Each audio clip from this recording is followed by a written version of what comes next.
क्या आप विश्वास करेंगे कि एक ऐसा हत्यारा जिसने 999 लोगों की हत्या की थी, वह अचानक बदलकर बुद्ध का सबसे दयालु अनुयायी बन गया। हाँ, यह असंभव सा लगता है, लेकिन यही हुआ। यह है सच्ची कहानी अंगुलीमाल और भगवान बुद्ध की। एक कहानी जो साबित करती है कि दया, करुणा और प्रेम सबसे क्रूर हृदय को भी बदल सकते हैं। कहानी प्राचीन भारत की है। गौतम बुद्ध के समय में गंधार नामक राज्य में एक बालक जन्मा। उसका नाम था अहिंसक, जिसका अर्थ है अहिंसा करने वाला। वह बुद्धिमान था, तेजस्वी था और पढ़ाई में बहुत आगे था।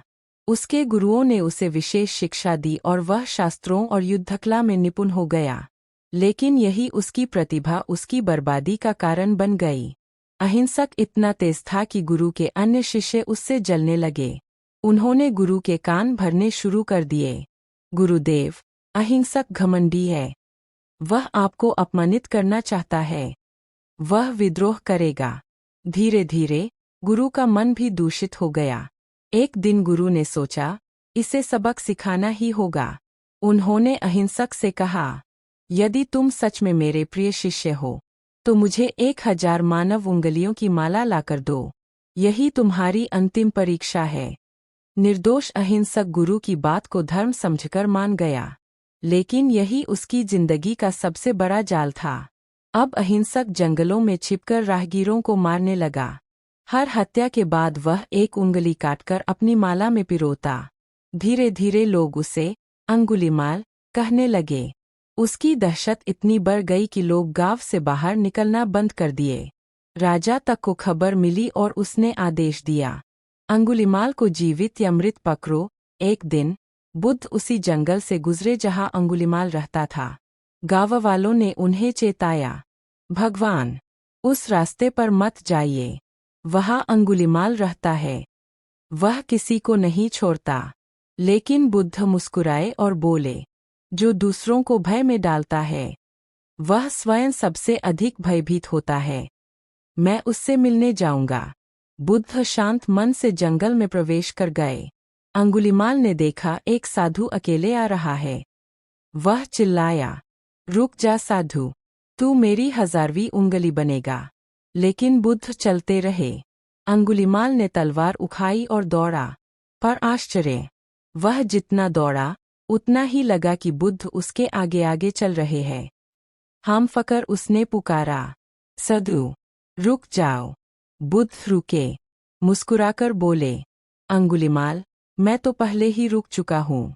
मैं हिंसा, द्वेष और क्रोध से रुक चुका हूँ। अब तू कब रुकेगा? ये शब्द अंगुलीमाल के हृदय में बिजली की तरह गिरे। उसने पहली बार किसी को बिना डरे, बिना नफरत के उससे बात करते देखा। उसकी तलवार हाथ से गिर गई। वह रो पड़ा। बोला, भगवान, मैंने 999 लोगों की हत्या की है। मेरे पाप का प्रायश्चित कैसे होगा? बुद्ध ने कहा, पाप कभी पाप से नहीं मिटता। वह केवल करुणा और प्रेम से मिटता है। आज से हत्या नहीं, सेवा करो। अंगुलीमाल बुद्ध के चरणों में गिर गया। उसी क्षण वह बुद्ध का शिष्य बन गया। लेकिन समाज ने उसे माफ नहीं किया। लोग जब उसे बुद्ध के साथ देखते, तो उस पर पत्थर फेंकते। उसका सिर फूट जाता, खून बहता। बुद्ध कहते, धैर्य रखो अंगुलीमाल, ये वही फल है जो तुम्हारे पुराने कर्मों के है।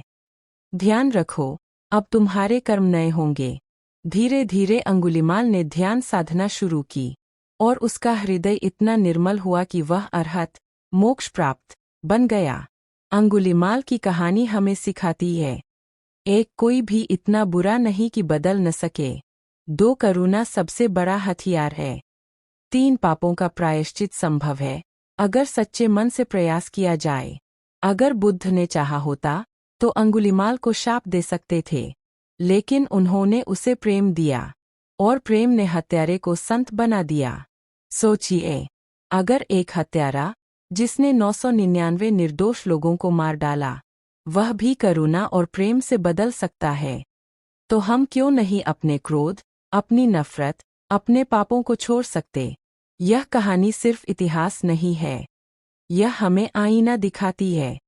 इसलिए दोस्तों, अगर यह कहानी आपके दिल को छू गई तो वीडियो को लाइक कीजिए, कमेंट में लिखिए करुणा ही सबसे बड़ी शक्ति है और चैनल को सब्सक्राइब करना मत भूलिए।